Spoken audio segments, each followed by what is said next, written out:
નમસ્કાર વિદ્યાર્થી મિત્રો, ફરીવાર એક વખત આપનું હાર્દિક સ્વાગત છે.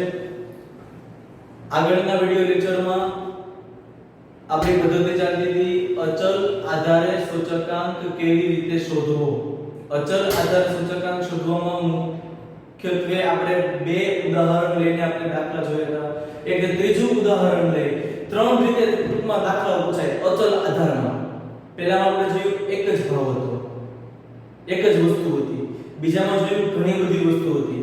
અહીંયા એક જ વસ્તુ છે પણ આધાર વર્ષ અલગ રીતે લેવાનું છે. જો શું કીધું છે,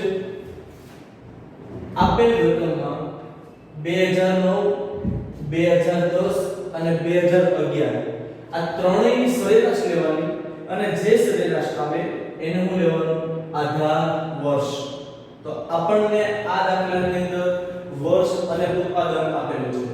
વર્ષ ક્યાંથી લઈને ક્યાં સુધી? 2008 થી લઈને 2015 સુધી. 2008 ની અંદર ઉત્પાદન કેટલું હતું? 186 એકમ. એના પછી 196, 202, 214, 220, 216, 226, 230. ઉત્તરોત્તર તમે જુઓ ઉત્પાદન શું થતું જાય છે? વધતું જાય છે. સૂચકાંક મેળવવાનો છે. કઈ પદ્ધતિએ? અચલ આધારે સૂચકાંક બરાબર આપણે રકમમાં આ બે કોલમ જ આપેલી હોય, ત્રીજી કોલમ આપણે બનાવવાની હોય છે. તો સૂચકાંકનું સૂત્ર સિમ્પલ આપણે ખ્યાલ છે P1 ના છેદમાં P0 ગુણ્યા 100. P1 એટલે ચાલુ વર્ષ, P0 એટલે આધાર વર્ષ. આધાર વર્ષ એટલે શું લેવાનું છે? આ ત્રણેયની સરેરાશ. તો પહેલા આપણે સરેરાશ લઈશું. આધાર વર્ષ બરાબર કોની કોની સરેરાશ? તો કે 2009 2010 2011 સરેરાશ. તો 3 વર્ષ છે એટલે છેદમાં 3. તો પહેલા આપણે 2009 નો ભાવ લેશું 196 202 214. 196 202 214 છેદમાં 3. હવે શું કરવું પડશે? આ ત્રણેયનો સરવાળો. તો ત્રણેયનો સરવાળો જોઈએ તો 196 202 214 એટલે ટોટલ થયો 612. એના છેદમાં 3 ભાગ્યા 3 કરશું એટલે આવશે 204. આ 204 ને આપણે શું લેશું? આધાર વર્ષ. આધાર વર્ષ એટલે કે P0. ચાલો આધાર વર્ષ તરીકે 204 લેવાનું છે. તો આ ચાલુ વર્ષ છે. ચાલુ વર્ષ એટલે કે P1 એટલે કે 186. દરેકના છેદમાં કેટલા લેવાના છે? 204. 196 છેદમાં 204 ગુણ્યા 100 કરતા જશે. 202 ના છેદમાં 204 ગુણ્યા 100. 214 ના છેદમાં 204 ગુણ્યા 100. 220 ના છેદમાં 204 ગુણ્યા 100. 216 ના છેદમાં 204 ગુણ્યા 100. 226 ના છેદમાં 204 ગુણ્યા 100. 230 ના છેદમાં 204 ગુણ્યા 100. અહીંયા આપણને આધાર વર્ષ 3 વર્ષની સરેરાશ કીધી હતી. એ 3 વર્ષની સરેરાશ કેટલી આવે છે? 204. તો દરેકના છેદમાં કેટલા લેશું? 204 ગુણ્યા 100. હવે આપણે ગણતરી કરતા જશું. ગણતરી કરતા જઈએ તો 186 ગુણ્યા 100 ભાગ્યા 204 તો કેટલા આવશે? 91.18. એના પછી 196 ભાગ્યા 204 તો કેટલા આવશે? 96.07. 202 ગુણ્યા 100 ભાગ્યા 204 તો આવશે 99.019. એના પછી આવશે 214 ગુણ્યા 100 ભાગ્યા 204 તો કેટલા આવશે? 104.90. 220 ગુણ્યા 100 ભાગ્યા 204 તો કેટલા આવશે? 107.84. 216 ગુણ્યા 100 ભાગ્યા 204 એટલે કેટલા આવશે? 105.88. 226 ગુણ્યા 100 ભાગ્યા 204 એટલે કેટલા આવશે? 110.78. અને લાસ્ટ 230 ગુણ્યા 100 ભાગ્યા 204 એટલે કેટલા આવશે 112.74. આ દાખલામાં જો તમને કીધું હોય કે આધાર વર્ષ તરીકે 2008 લેવાનો છે તો દરેકના છેદમાં કેટલો આવત 186. જો તમને કીધું હોય કે આધાર વર્ષ તરીકે માત્ર 2011 લેવાનો છે તો 2011 નો ભાવ કેટલો છે 214 તો દરેકના છેદમાં કેટલો આવત 214. જે આપણને આધાર વર્ષ કીધું હોય આધાર વર્ષની આપણને ચોખવટ કરેલી હોય છે એ આધાર વર્ષની ચોખવટને આધારે આપણે ધ્યાન રાખવાનું છે. તો આપણે જોઈએ તો એકદમ સિમ્પલ રીતે સૂચકાંક મેળવી શકાય. આ ટોટલ 3 રીતે અચલ આધારની રીતના દાખલાઓ પૂછાય. હવે આપણે એક આગળની નવી મેથડ લઈએ. મુખ્ય આપણે બે મેથડ જોઈ હતી. એક જોઈ હતી અચલ આધારે સૂચકાંક અને બીજી જોઈ હતી પારંપરિક આધારે સૂચકાંક. તો પારંપરિક આધાર સૂચકાંકની આપણે શરૂઆત કરીએ.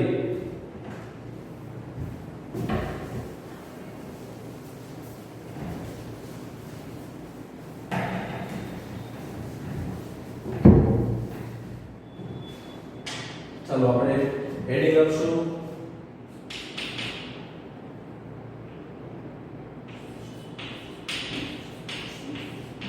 પારંપરિક આધારે સૂચકાંક. આનું આપણે સૂત્ર જોવાનું છે. સર્વપ્રથમ સૂત્ર સૂચકાંક બરાબર ચાલુ વર્ષના ભાવની કિંમત. હવે જોજો આધાર વર્ષ નહીં ત્યાં આવશે આગળના વર્ષની ચલની કિંમત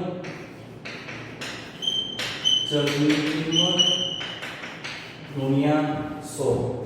આને આપણે બીજી રીતે દર્શાવી શકાય I બરાબર P1 ના છેદમાં P0 ગુણ્યા 100. ધ્યાન રાખવાનું છે અહીં આપણે P1 એટલે ચાલુ વર્ષ, P0 એટલે આધાર વર્ષ. અને અહીંયા આધાર વર્ષ એટલે લઈ લેવાનું છે આગળનું. અચલ આધારની રીતમાં જોયું તો દરેકની અંદર આધાર વર્ષ સરખું રહે છે જ્યારે પારંપરિકમાં સરખું રહેતું નથી. એક ઉદાહરણ લઈને આપણે દાખલો ગણીએ તો ઉદાહરણ એના પછી આપણને આપેલું છે એક કંપનીના વર્ષ 2014 દરેક 2 મહિનાના અંતે શેરના થતા ભાવ અંગેની માહિતી આપેલી છે. આ માહિતી પરથી પારંપરિક આધાર સૂચકાંક ગણો. શેરના ભાવ આપ્યા છે દરેક મહિનાના. તો જુઓ અહીંયા આપણે પહેલા રકમ લખી નાખીએ.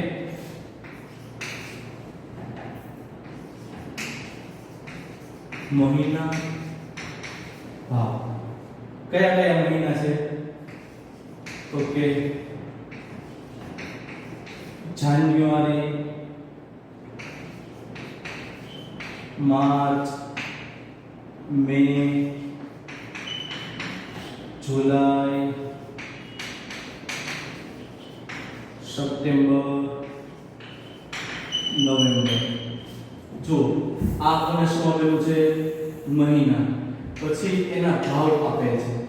ભાવ આપેલ છે આપણને 22 રૂપિયા. એના પછી 21.20. એના પછી વળી પાછા 22. એના પછી વધીને 23. એના પછી વધીને 24.70 અને એના પછી 26. આ આપણને રકમ આપેલી છે. કઈ રીતે શોધવાનું કીધું છે? પારંપરિક આધારે સૂચકાંક મેળવો. તો સૂચકાંકનો સૂત્ર લખવાનું ત્રીજી કોલમ. આ બે વસ્તુ આપણને આપેલી હોય છે.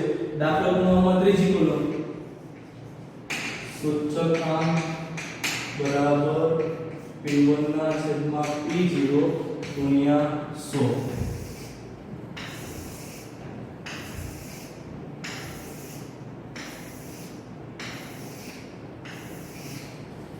જુઓ શું કીધું છે? સૂચકાંક બરાબર ચાલુ વર્ષના ચલની કિંમત અને છેદમાં આગળના વર્ષની ચલની કિંમત ગુણ્યા 100.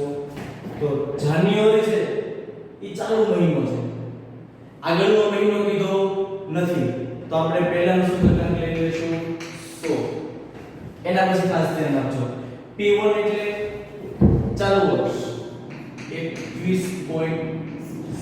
આગળનું કે ઉપરનું કેટલા છે 22 ગુણ્યા 100.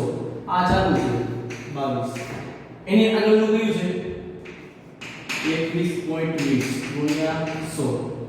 આને આપણે ચાલુ વર્ષ તરીકે ચાલુ સમય તરીકે લઈએ તો આગળનું કયું છે 22 ગુણ્યા 100. આ ચાલુ 24.70, એને આગળનો ભાવ કયો છે 23 ગુણ્યા 100. ચાલુ વર્ષમાં કેટલા છે 26, એને આગળનું કેટલું છે 24.70 ગુણ્યા 100.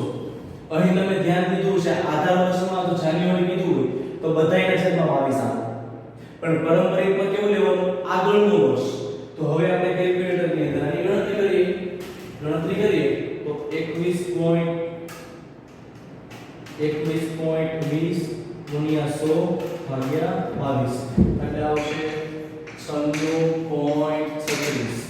એના પછી 22 ગુણ્યા 100 ભાગ્યા 21.20 એટલે આવશે 103.77. એના પછી 23 ગુણ્યા 100 ભાગ્યા 22 એટલે આવશે 104.54. એના પછી 24.70 ગુણ્યા 100 ભાગ્યા 23 એટલે આવશે 107.39. અને એના પછી છેલ્લે 26 ભાગ્યા 24.70 ગુણ્યા 100 કરશું એટલે આન્સર આવશે 105.26. તો જુઓ તમને તફાવત સમજાય છે? આધાર અચલ આધારે અને પારંપરિક આધારે. અચલ આધારની રીતમાં તમે જોયું હતું આધાર વર્ષ કેવા રહેતા હતા સરખા, જ્યારે પારંપરિકમાં સરખા રહેતા નથી. આ બંને પદ્ધતિનો આ મુખ્ય તફાવત છે. અહીંયા પણ આપણે વિગતમાં આગળ કીધું હતું કે એક જ વસ્તુ આપેલી છે. હવે જ્યારે વસ્તુઓનો સમૂહ આપેલો હોય ત્યારે કેવી રીતે દાખલો ગણાશે? તો એવો એક દાખલો આપણે લઈએ.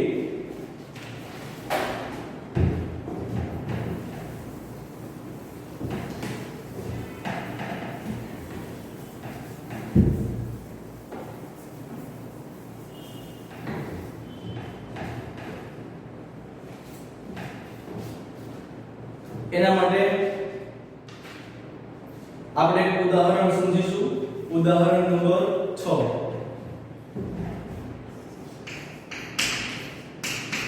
જુઓ ઉદાહરણ નંબર 6 ની અંદર ચોપડી પાસે રાખજો. ઉદાહરણ નંબર 6 ની અંદર એવું કીધું છે કે ધાન્યનો લોટ, તો 3 ધાન્યનો લોટ આપ્યો છે. એક આપ્યો છે ઘઉંનો લોટ, એક આપ્યો છે બાજરીનો લોટ અને એક આપ્યો છે ચણાનો લોટ. બાજુમાં તમને એવું કીધું છે વર્ષ આપ્યા છે 2011, 2012, 2013, 2014 અને 2015. કીધું શું કે અચલ આધારની રીતે સૂચકાંક મેળવો અને પારંપરિક આધારની રીતે સૂચકાંક મેળવો. તો બંને પદ્ધતિએ દાખલો ગણવાનો છે. આપણી પારંપરિક ચાલે છે એટલે પહેલા પારંપરિક રીતે ગણશું અને પછી અચલ આધારની રીતે ગણશું. જો બંનેનો તફાવત તમને સારી રીતે સમજાશે. તો પહેલા આપણે લઈએ પારંપરિક આધારે. તો પહેલા રકમ લખવી પડશે. રકમ લખી નાખીએ. રકમમાં આપણને કીધું છે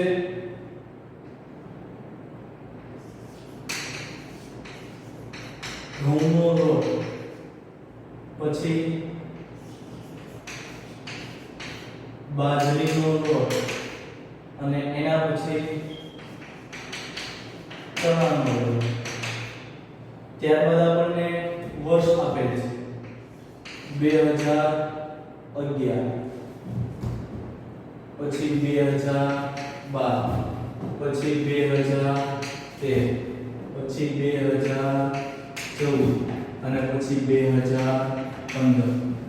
આ આપણને આપેલું છે. એના પછી આપણે જુઓ જુદી જુદી વસ્તુઓના ભાવ આપેલા એ આપણે ભાવ લઈશું 2011 માં કેટલો ભાવ છે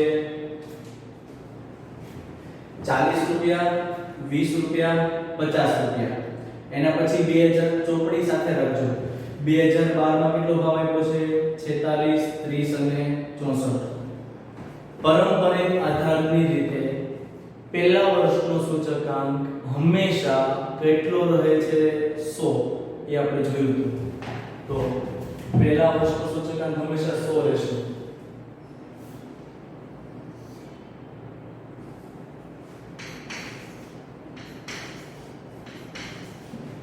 એના પછી 2012 તો 2012 ની અંદર જોઈએ તો 2012 માં તમને ભાવ કેટલો આપ્યો છે 46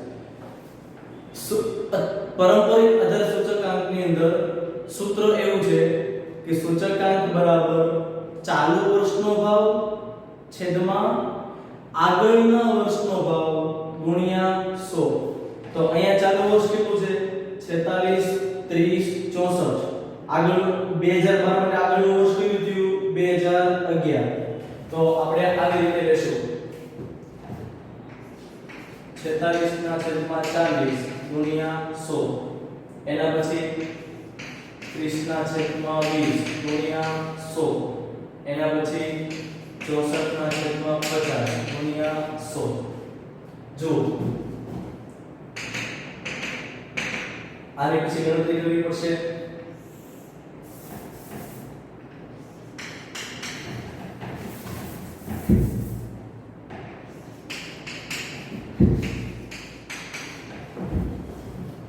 એના પછી 2013 માટે આધાર વર્ષ કયું થયું 2012 તો 2013 માં ભાવ કેટલા આપ્યા છે 50 રૂપિયા 36 રૂપિયા 80 રૂપિયા આ P1 આ P0 તો 50 ના છેદમાં 46 36 ના છેદમાં 30 80 ના છેદમાં 64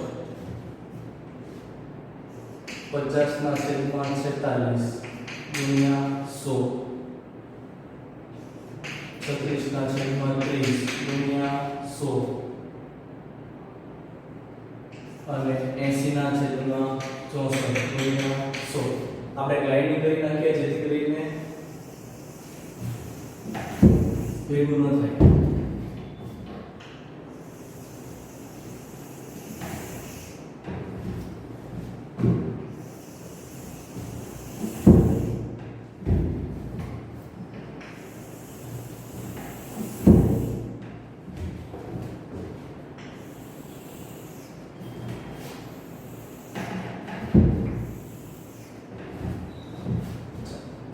હવે 2014 તો 2014 માટે આધાર વર્ષ કયું છે 2013 તો 2014 ની અંદર જુઓ ભાવ કેટલા આવ્યો 56 ના છેદમાં 50 42 ના છેદમાં 36 96 ના છેદમાં 80 તો અહીં આપણે લખશું 56 ના છેદમાં 50 ગુણ્યા 100 42 ના છેદમાં 36 ગુણ્યા 100 અને 96 ના છેદમાં 80 ગુણ્યા 100 એવી જ રીતે 2015 માટે આધાર વર્ષ કયું થયું 2014 તમે ચોપડી બાજુમાં રાખજો ચોપડીમાં રકમમાં જુઓ તો 2015 માં ભાવ કેટલો 64 આધાર વર્ષમાં કેટલો 56 તો 64 ના છેદમાં 56 ગુણ્યા 100 એના પછી 54 ના છેદમાં 42 ગુણ્યા 100 એના પછી 112 ના છેદમાં 96 ગુણ્યા 100 અહીંયા તમે જોયું હશે રકમની અંદર 2011 નો સૂચકાંક 100 રાખ્યો છે કેમ તો કે એનું આગળનું વર્ષ આપણને આપેલું નથી એના પછી તમે જુઓ તો 2012 માટે આધાર વર્ષ કયું થયું 2011 2013 માટે 2012 2014 માટે 2013 અને 2015 માટે 2014 હવે કેલ્ક્યુલેટર લઈ અને ગણતરી કરવાનો પ્રશ્ન આવશે ગણતરી આવી રીતે કરે 46 ગુણ્યા 100 ભાગ્યા 40 એટલે આવશે કેટલા 115 30 ગુણ્યા 100 ભાગ્યા 20 એટલે અહીંયા આવશે 150 64 ગુણ્યા 100 ભાગ્યા 50 એટલે અહીંયા આવશે 128. એવી જ રીતે 50 ગુણ્યા 100 ભાગ્યા 46 એટલે 108.70 108.69 36 ગુણ્યા 100 ભાગ્યા 30 એટલે એમાં 120 80 ગુણ્યા 100 ભાગ્યા 64 એટલે એમાં 125 સેમ ટુ સેમ 56 ગુણ્યા 100 ભાગ્યા 50 એટલે આવશે 112 એના પછી 42 ગુણ્યા 100 ભાગ્યા 36 એટલે આવશે 116.67 એના પછી 56 ગુણ્યા 80 ભાગ્યા 100 56 ગુણ્યા 100 ભાગ્યા 80 એટલે આવશે 120.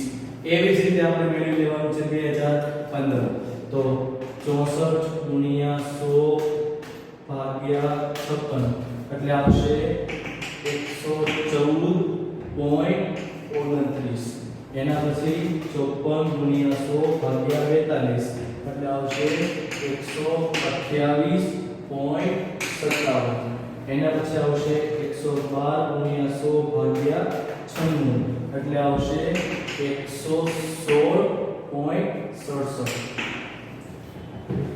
ત્રણ વસ્તુ હોય છે કઈ કઈ વસ્તુ ઘઉંનો લોટ બાજરીનો લોટ ચણાનો લોટ હવે આનો સામાન્ય સૂચકાંક મેળવવાનો એટલે હવે ત્રણેયનું શું કરવાનું સરવાળો ત્રણેયનો સરવાળો કરો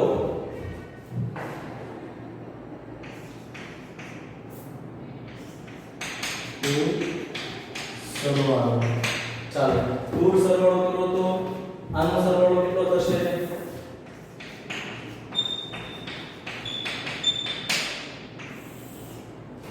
1 2 3 300 એના પછી 115 150 128 એટલે કે 393 એના પછી આનો સરવાળો કરશું 108.69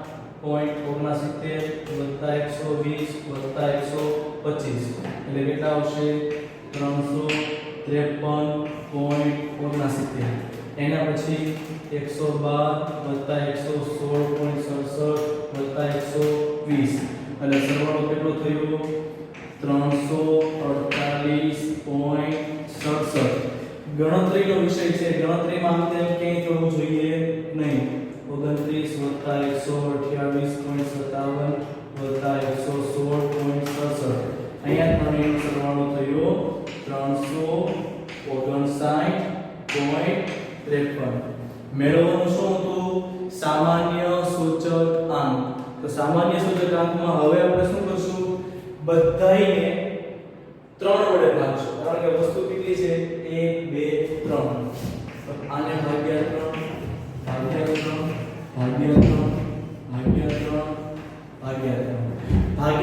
કરીને જે જવાબ આવે ઈ આપણે લખવાના છે તો જુઓ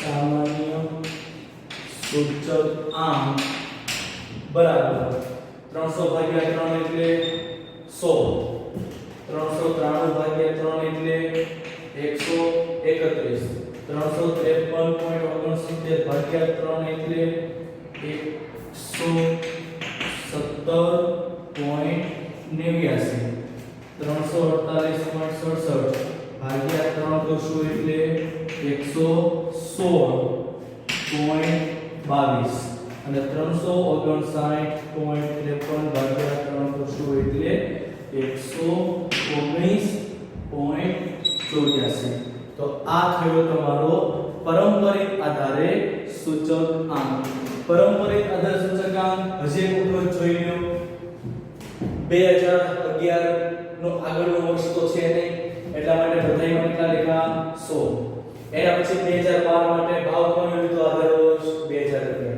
2013 માટે આધાર વર્ષ 2013 2014 માટે આધાર વર્ષ 2013 અને 2015 માટે આધાર વર્ષ 2014 આ આપણે દાખલો જોયો પરંપરિત આધારે સૂચક અંક